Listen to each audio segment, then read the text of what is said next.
following show contains adult content. It's not our intent to offend anyone, but we want to inform you that if you are a child under the age of 18 or get offended easily, this next show may not be for you. The content, opinions, and subject matter of these shows are solely the choice of your show hosts and their guests, and not those of the Entertainment Network or any affiliated stations. Any comments or inquiries should be directed to those show hosts. Thank you for listening.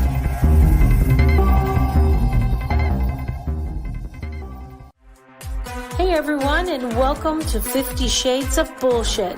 I'm your host, Christine Lalonde, and this is the podcast where we uncover the truth about online dating. Now let's begin. Hey everyone, I'm Christine.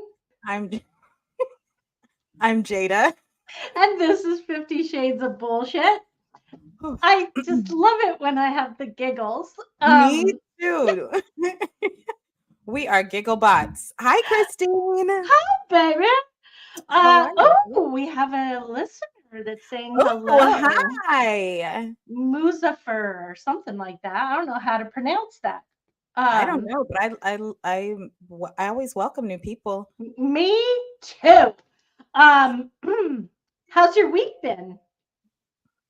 Actually, it's been really good. I am working. I had to think for a second. Just matching and coaching, and I planned an event that's happening next Saturday. And what kind of event? It's a brunch, like a kind of end of summer or last month of summer kind of brunch soiree, like mixer. So okay. I'm very excited. Is this with your people that this is for my company. For your company. Yes. I love it. Well, what's happening over there, Flash? What's happening, Flash? Here we go. I got new lights, and I was trying to see if I could, be lit, but you are always lit, honey. I'm always lit. Okay, I gotta get it together. We together, the two of us, are wild and crazy gals. I still think we need to get our asses to New Orleans and just have some fucking fun.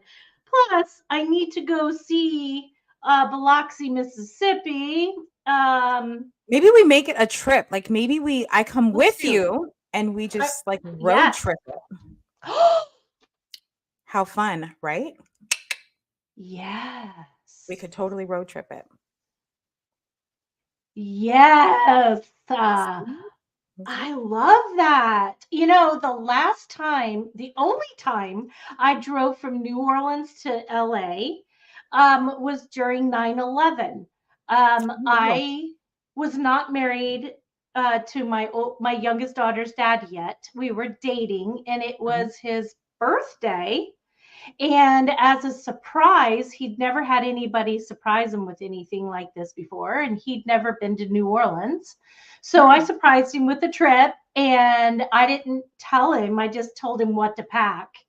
And then we got to the airport, and when she handed us our tickets and said, "Enjoy your stay in New Orleans," then he heard.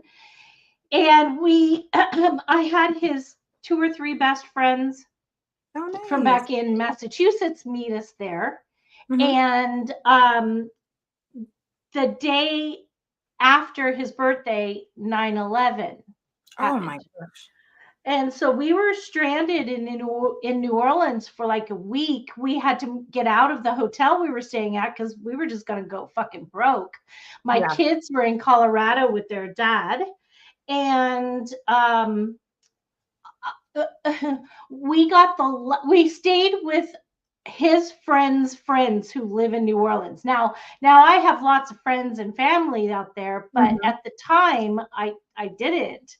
And we got the last rental car at the end of the week out of New Orleans, and we drove from New Orleans back to LA, and it was extraordinary.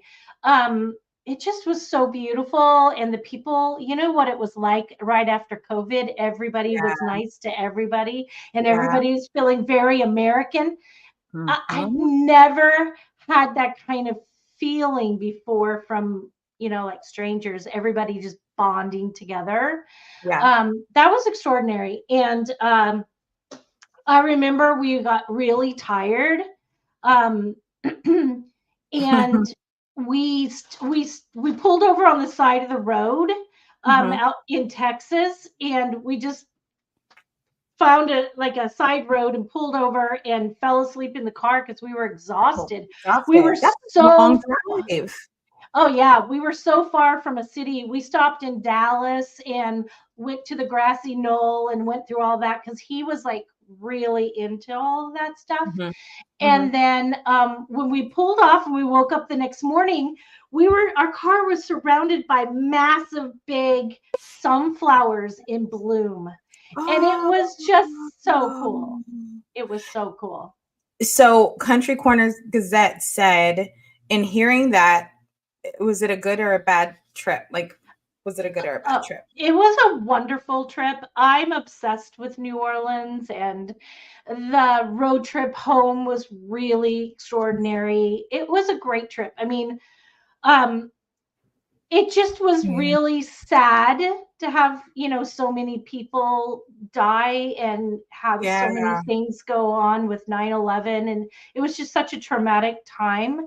And I was terrified because my kids were in Colorado and I didn't know when they were going to be getting back. And it just was a crazy You didn't time. know what was happening. Yeah. But I love New Orleans. But your guest is here. Our guest is here. Yes. So I'm sorry, I don't know how to say your name, guest. Can you tell me how to say your name, please? Hey, I don't know if you guys can hear me. I can't hear you at all, sadly. I can't hear a thing. Oh no. Yeah. So she's still having problems. Our guest is here today. We're still having problems with her being able to hear us. Too bad we don't know sign language. Christine, stop it. Well, my youngest daughter's taken ASL and I'm learning some words, but I'm terrible. And she's already gone out and come back in. I don't know. Well, she's muted right now. So I don't know what to do. We've not had somebody had a problem with hearing us before. Rebel, maybe take her into the green room real quick. And can you hear us? So I can hear you on my phone. I've got you pulled up on my phone. Oh, okay. Do you have headphones for your phone? Because if you do that, then you can hear us, and then we won't have feedback.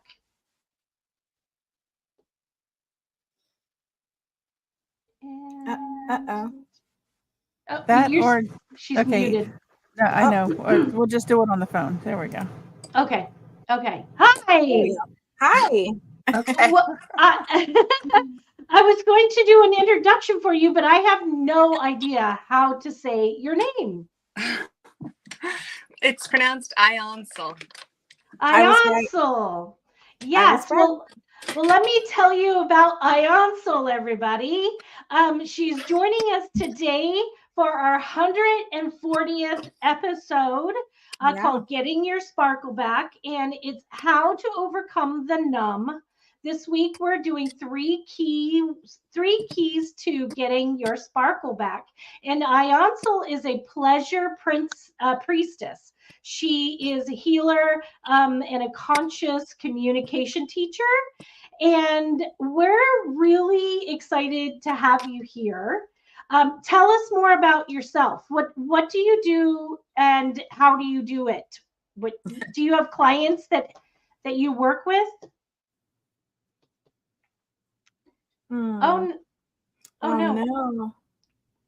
Oh no, she's frozen. She's frozen. Okay, here we go. This is an interesting turn of events. This definitely is. Here we are. It's just another fucking Thursday live. Woo! Well, if anyone needs a boost of energy, I am not paid for this advertisement, but there is this lovely drink called Odyssey Mushroom Elixir. It is energy focus, passion fruit, orange guava, lion's mane, green tea, and green tea and ginseng. Lovely. And that's probably why I'm Giggle Pants, because it has caffeine in it. It has caffeine in it? Yeah. Okay, there you go, sister. It's jazzing you up. There you go.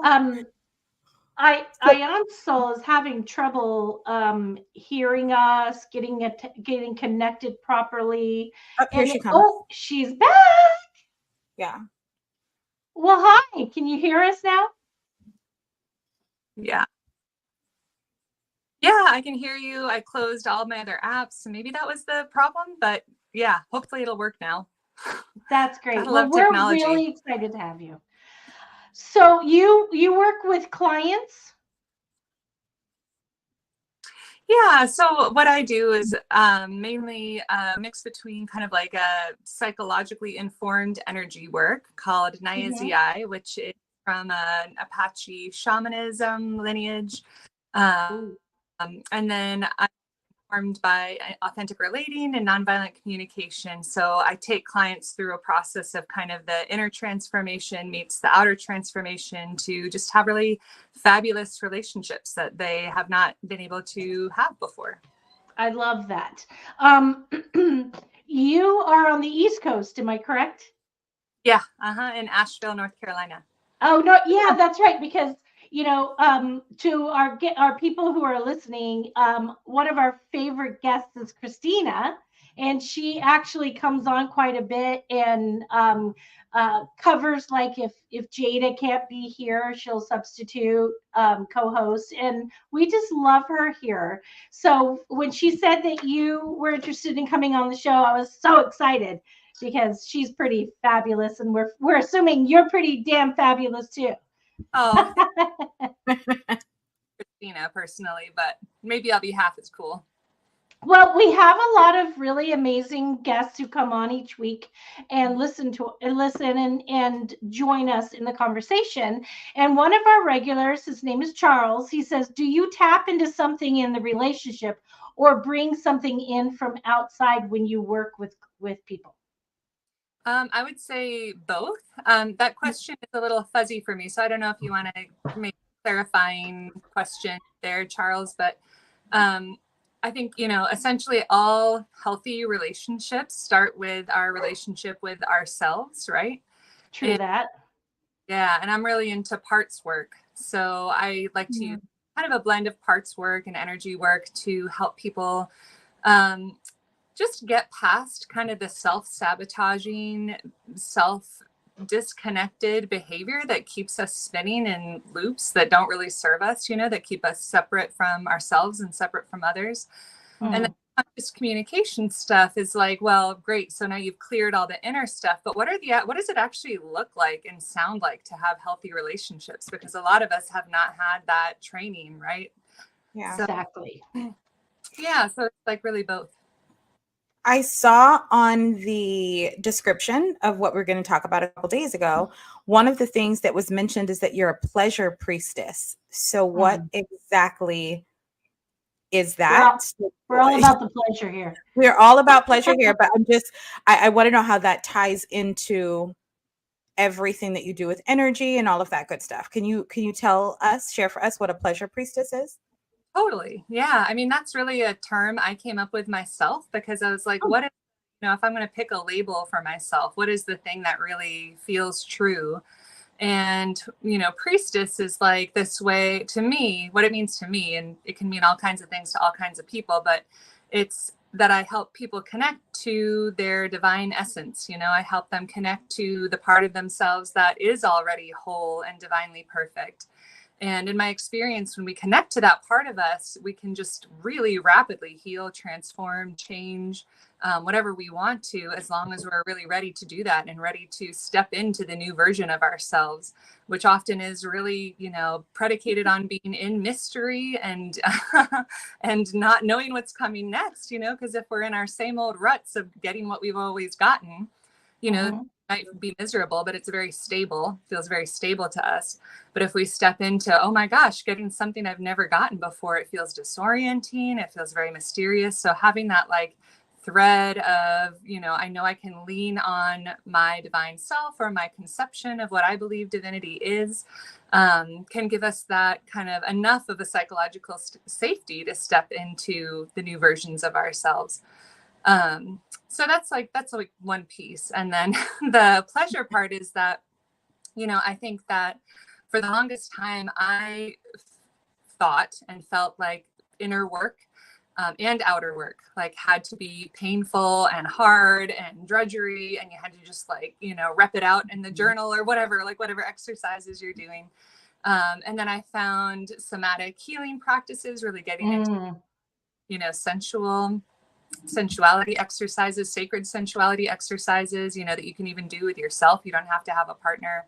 And that's not necessarily sexual either. Sexual just means with the senses, right? Like being in our senses with what's actually here.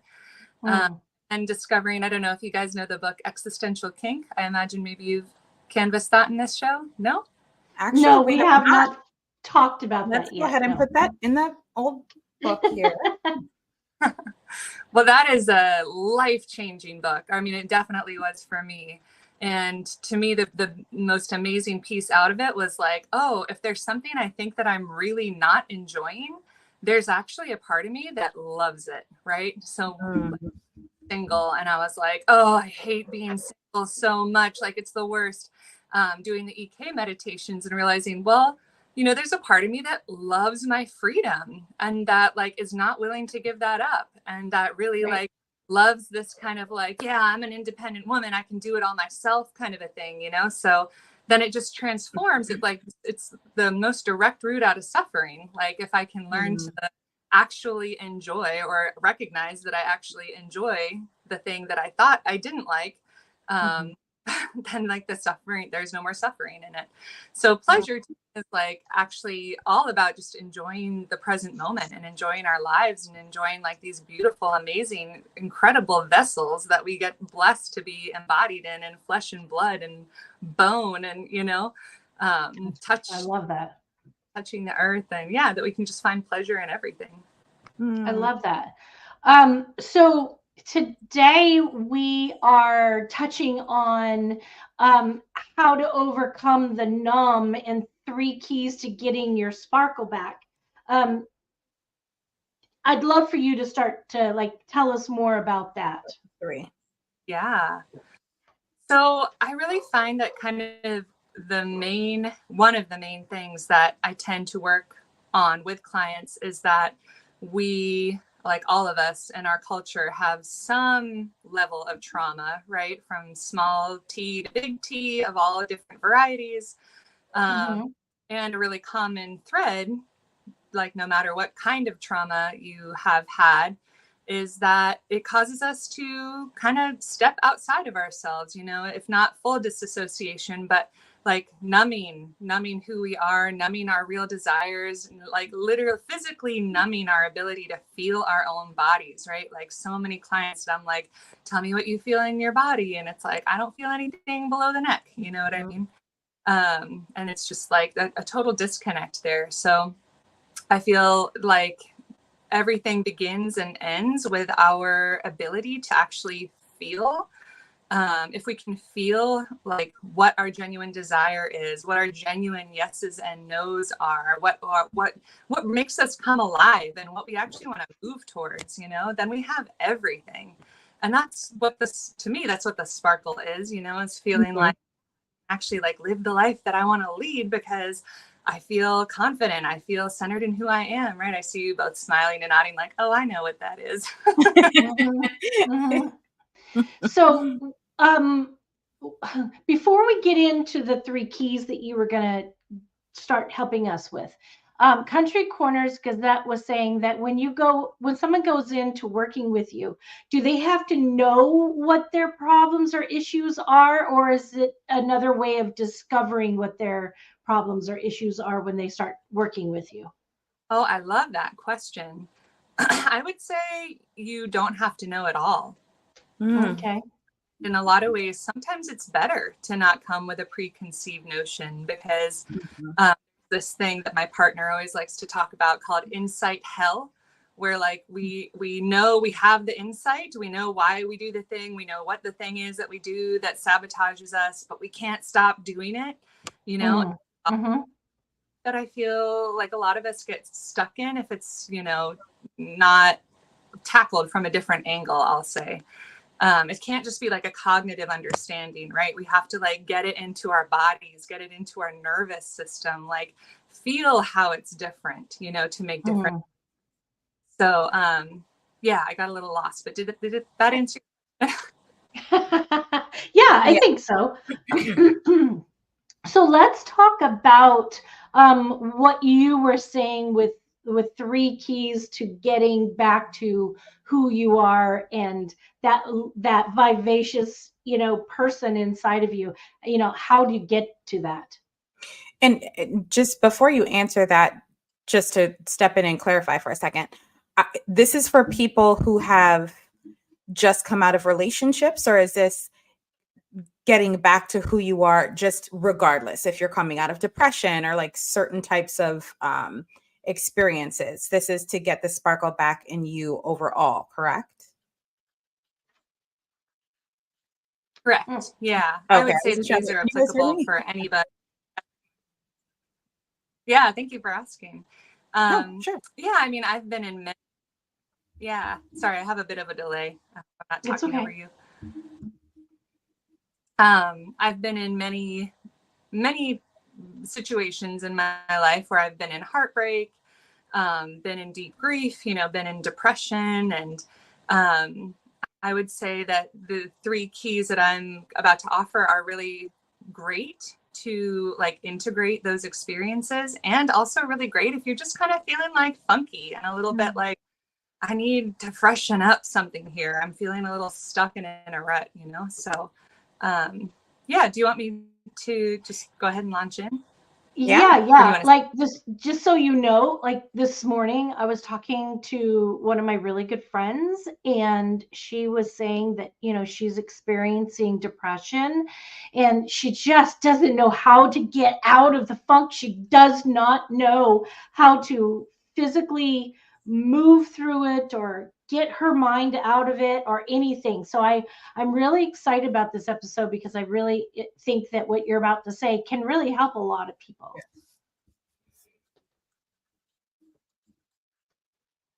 Oh, thank you. Yeah, I hope so. So what's your first key that you suggest for people just to work on?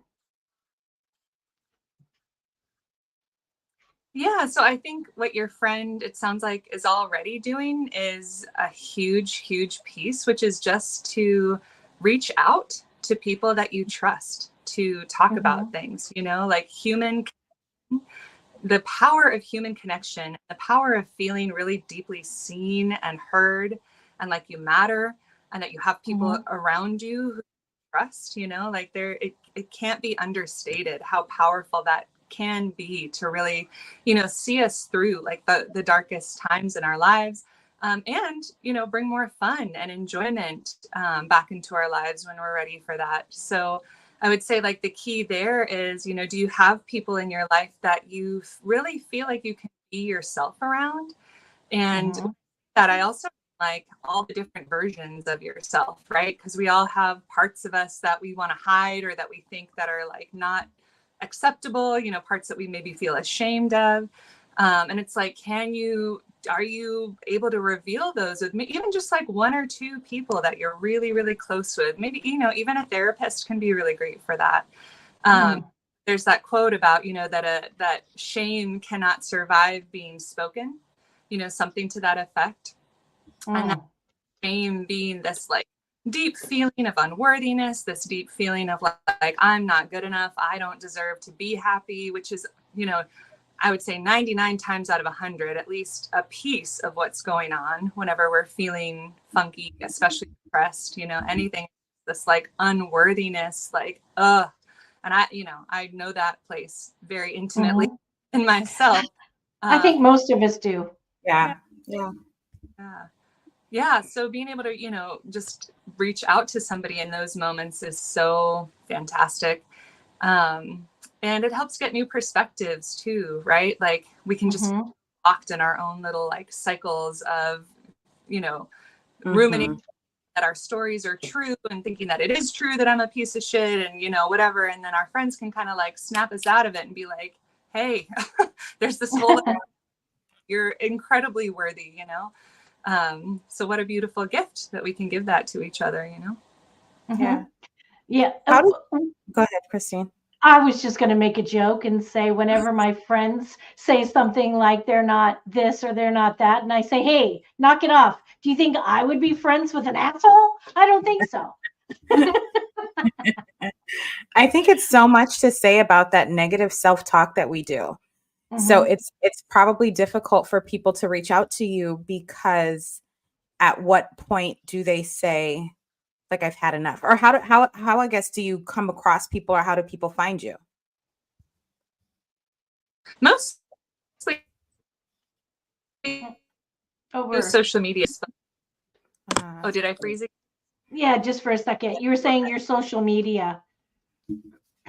Yeah, so I just started like making videos somewhat consistently on YouTube, but mainly I'm on Facebook, and I actually really like Facebook. I know it's like, I don't know, getting dated now I or do something. too. I'm an elder, so I'm okay.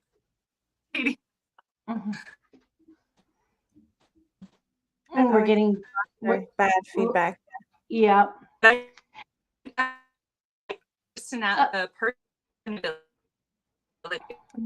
no. Oh, we're losing you. So, you know, Ionsul. I can really. I don't know that she can hear us. No, I don't think she can. So we're losing Ionsul again. Are you there? People. Yeah. Yeah, Lost her. I don't think she can hear us. I think it's such interesting work. There's so many different avenues to go in 2024 when you have gone kind of. What happened? We can hear you guys from the back side, just so you know. Okay. Ionsul, hi. Mute myself. Okay, I'm closer to the router, so now hopefully it'll work better. Yeah, we were, Jada was just saying how in 2024, there's so many avenues and roads to go down to get help and to make changes and to find out who you are and to, really get help. I mean, it used to just be like a therapist or a psychiatrist or drugs, but now there's coaches and, we've had hundreds of different people on this show that do so many different ways of helping people, and I really like what you're talking about, Ionsul, because it's really interesting to think about, how to make steps for ourselves to help ourselves. You know what I mean? That's what I didn't like about therapy. All they wanted me to do was talk about my bullshit. And I was tired of talking about it. I wanted real actionable things. And I like that you're saying that there are real actionable things. What about your second key? Yeah, so the second key I feel like is related to kind of everything that we've been talking. It's going to sound so simple that people might not believe that it's as powerful as I believe it is. And it's really, honestly, just to slow it down. And I know that might seem for people maybe who are depressed and like in bed and they're like, I'm already so slow, or like everything is already feeling like I'm wading through molasses. But when I say slow it down, what I mean is like actually getting so completely present with what's really, really, really here that you can actually like start to have a conversation with these parts of yourself that are stuck in the depression or stuck in the anxiety or stuck in, whatever kind of the self-criticism like we just talked about.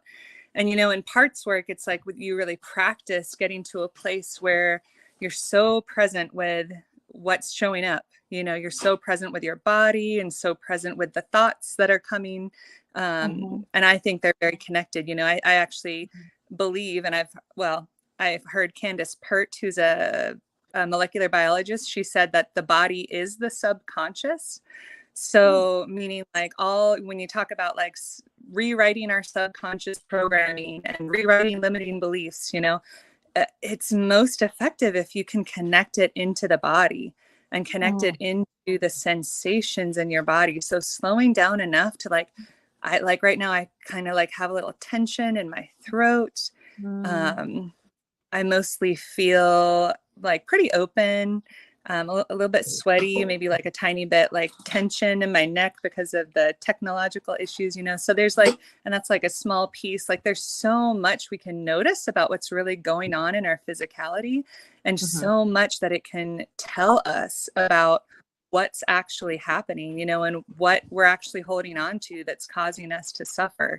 So like, for example, I've had a practice for almost 10 years now where I'll sit, you know, in meditation or kind of in a meditative space, and I'll feel a piece of tension in my body, and just place all of my attention there, just like fully kind of like almost merge with the sensation, you know, merge my consciousness with the totality of this sensation, and then just ask it, you know, what do you want me to know? What does this part of me that is lighting up right now, what does it want me to know? What is the new information that I'm missing? What communication am I lacking from my body, from my subconscious, from my like deepest inner desires and drives and fears? And I'll always get amazing communication and information. So, you know, I think it's tricky when we're talking about depression, you know, especially like clinical depression, because it can get to a point where it's so like deeply biological, right? Like it's so like these like deep grooves that our neurology has gotten into. And I also firmly believe that every single part of us is valid and valuable. And maybe you guys have heard this thought or theory that depression is denied self-expression, and that it's specifically denied anger often, you know, like anybody who says, you know, I'm not an angry person, but they're depressed all the time. Well, probably there's some really repressed rage going on, like down in there. So if we can slow down enough to really pay attention to what's actually going on for us and start to bring those pieces out, you know, allow those parts of us to have self-expression, even if it's just in our journal, even if it's just like us talking to ourselves, can really, you know, start to shift things, I think, beautifully and powerfully. Yeah. I like that. I had to find something to write on really fast because I had to write that down. I think that it's I'd never heard that before, and I really kind of connected that dot for myself. That depression can be a suppressed anger, because I know that I was angry for a long time about my life and all the bullshit I thought that was happening to me. And I've really come to terms with all of that and grown from it and learned from it. And 100%, I really, looking back at all the times that I felt depressed, I can see where I was suppressing my thoughts, my feelings, my emotions, my anger. I can see that. And I don't even know the word. I'm like flustered with my words because I can literally feel all these feelings that you're making me feel by thinking, oh my God, that is just such a simple thing to think about. So journaling can help. I know that getting in my car and losing my shit, you know, where someone can't hear me. I think that shit helps too. Like just expressing and getting it out. Crying for me helps. Getting, you know, letting my thoughts and feelings out. I like to get in the shower And I like to have a conversation with the person that I'm most upset with, that I'm feeling feelings about. Good. And I have a calming conversation with them out loud, like sometimes in my head, but sometimes out loud. I'm in the shower instead of singing in the shower like I used to do. I have those conversations, and that allows me to express a lot of things that I thought I needed to express, that without hurting the person or upsetting the person. And then once I've talked it out, then I'm kind of like let it go. And then I realize what was the most important things that maybe I needed to talk to that person about, and not bring in the other bullshit. Does that make sense? Yeah. It's like you released it. It's like you had the conversation and you let it go and you're over it. So then there's no need to go back and revisit and discuss it because you've let it go. Right. I'm a journaler. I journal everything. So do that's you really? like, oh my gosh, I'm such a journaler. I probably have a journal for everything. I'm going to come read your diary. They're actually wild. They're wild. I save them, and then at the end of each year, I'll go back and read like some of my thoughts from that year. Great idea. And I notice transformation, but similar to what you guys are saying, I notice I've been sad, or when my energy's been down, or when I've been depressed. It's literally all written down. It's wild. It's wild. Anybody that loves to write, I would suggest journaling. It is a great way to express yourself and get your feelings out. I love that. You made me think that about, I'm not a big journaler. I don't like to write my words down. I don't Really? know. Yeah, because my words have been used against me so much in my life. My ex-husband, my daughters, which, makes me sad because I don't feel free to write things down. And I also feel judged for what I say. So I was just thinking I kind of like the idea of doing a video journal for myself, and then maybe going back and seeing my body language, what I felt, what I thought. I don't know. Might be something for me to do. Yeah. So you, Ionsul, you have a third one, right? I do. Yeah. You want me to say that now? Yes, let's do that.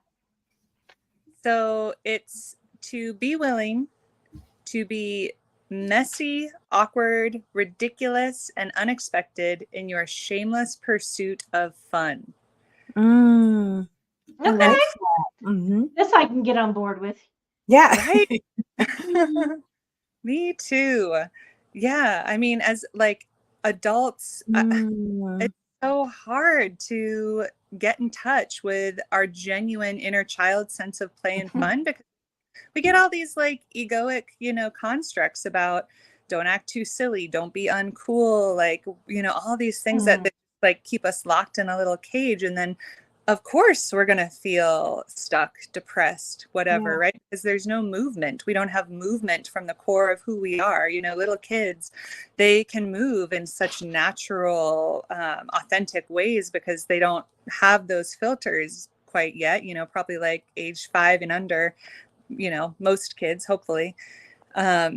And then as we grow older, especially in our teenage years, we put on these constructs about like being cool and being adult and being responsible, blah, blah, blah. But it becomes like this, literally like a heavy psychic armor weighing us down until we can barely move.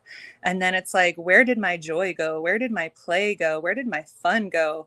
And so to be willing to be kind of like shamelessly ridiculous, crazy, whatever, being safe and being in respect of other people's needs and all of that, of course, but like I'm thinking of times where like I've gone to the park with my kids and we're just like making ridiculous voices and sound like where everybody can hear us, but we're just being silly because it's fun. And I'll catch adults looking like, oh, that looks fun, like or like when you're in the car and you pull it up to a red light and you look over and someone's just like jamming out, like singing.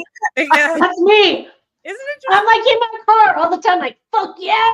it's such a great connecting moment of being a human and being like, yes, your joy is my joy. Like, thank you for embodying your joy and reminding me what it's like to do that. Right. Right. Yeah. One time I was at a light and I was like the fourth car back, and there was another car on my right that was 2 cars back. So they were 2 car, like a car in front of me. And I am like fucking getting down. I'm like loving this song, and the windows are open and the music is loud. And I see the guy notice me, and he puts his car in reverse and reverses back just to tell me how much fun I looked like I was having, and that my fun, he decided he's going to let my fun rub off on him, and he was going to get down in his car now. And I was like, I love that. What did Misty? So I just saw a comment. Was it Misty that said something? Yeah. Mickey said so many times we forget about the things that make us happy. And that's true. I mean, we do tend to put here in America. I'm just going to speak about Americans. We tend to work a lot. We live we have to work to live. And we work so much, especially with people who don't have jobs that give you the luxury of not having a second or third or fourth job, right? And so we work a lot. We tend to forget about what brings us joy, what brings us happiness, and we get so bogged down by the stress and the responsibilities and things.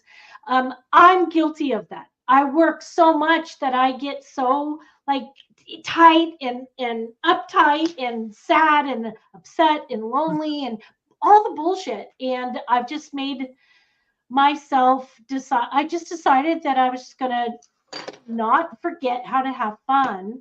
Yeah.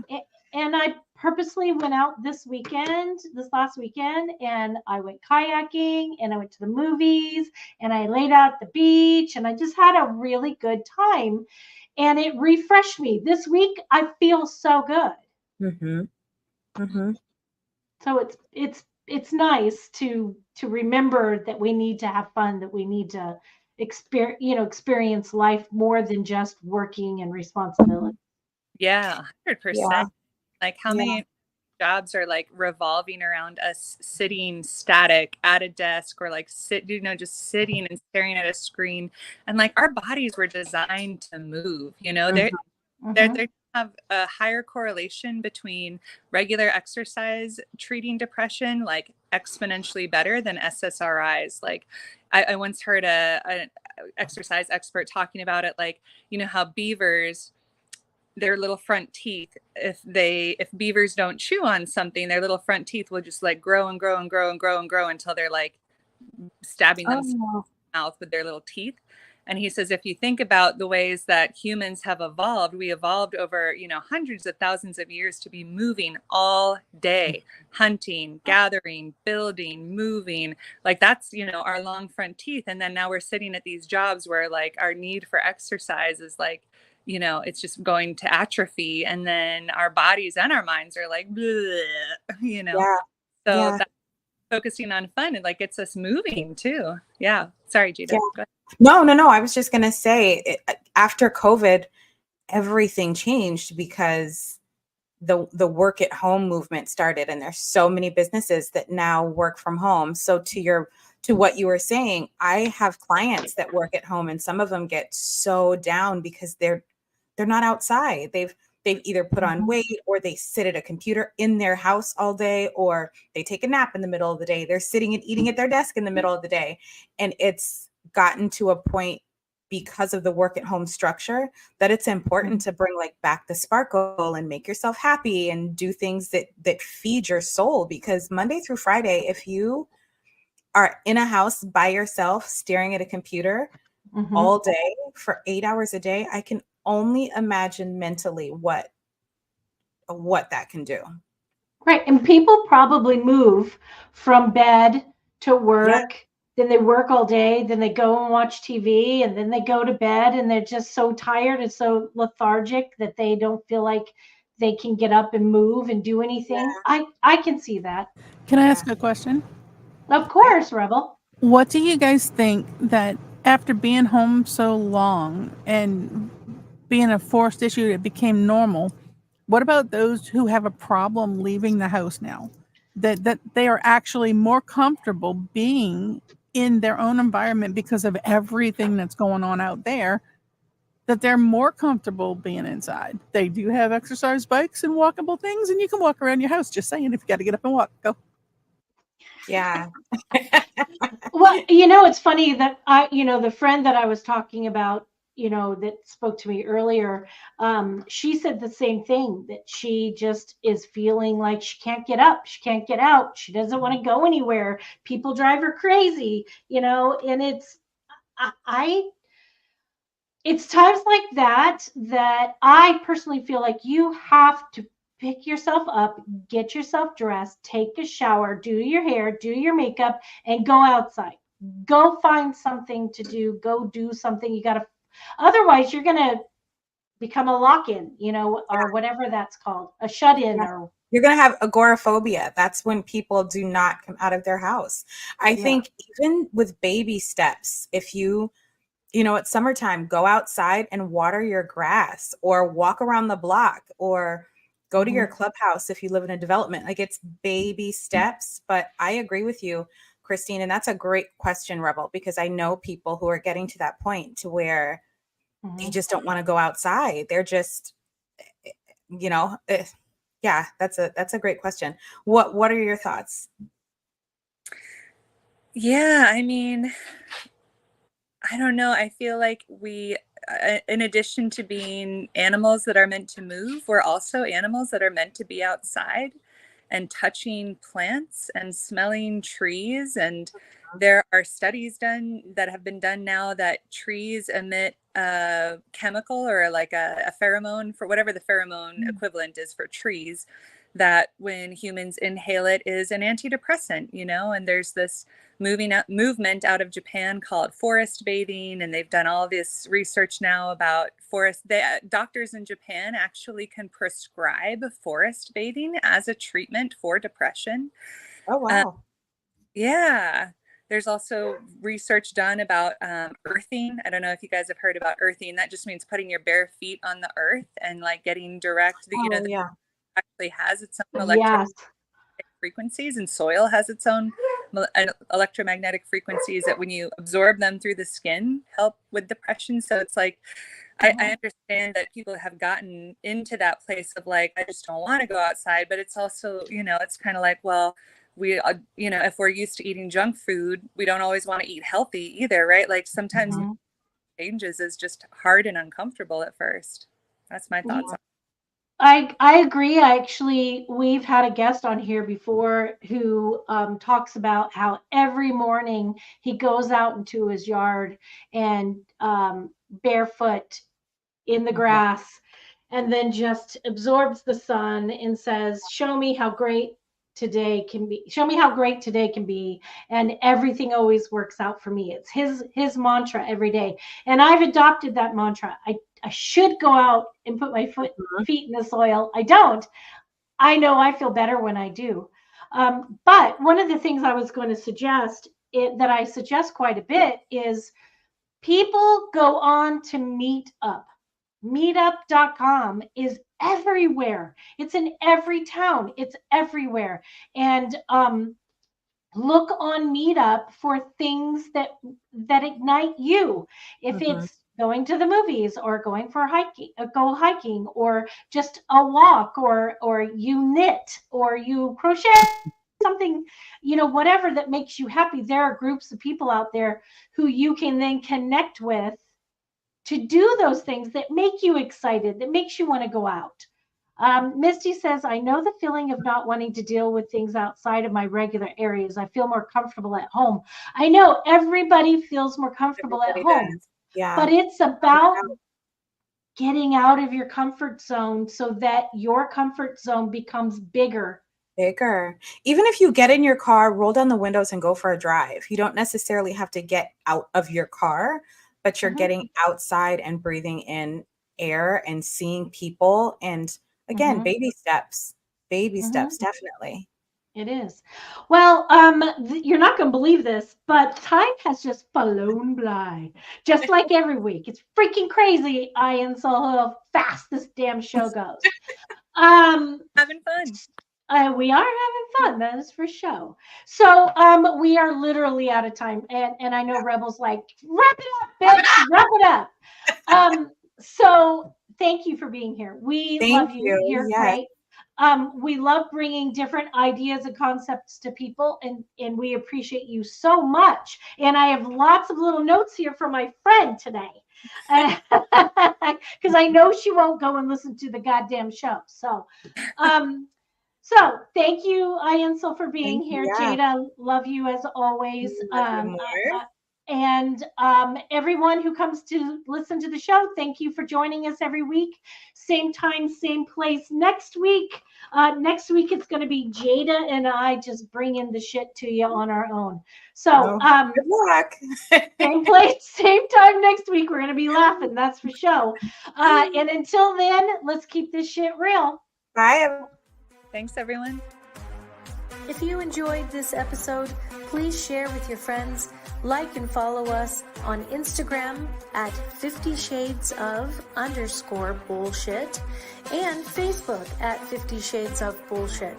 Thanks so much for listening, and we really hope to see you again next week.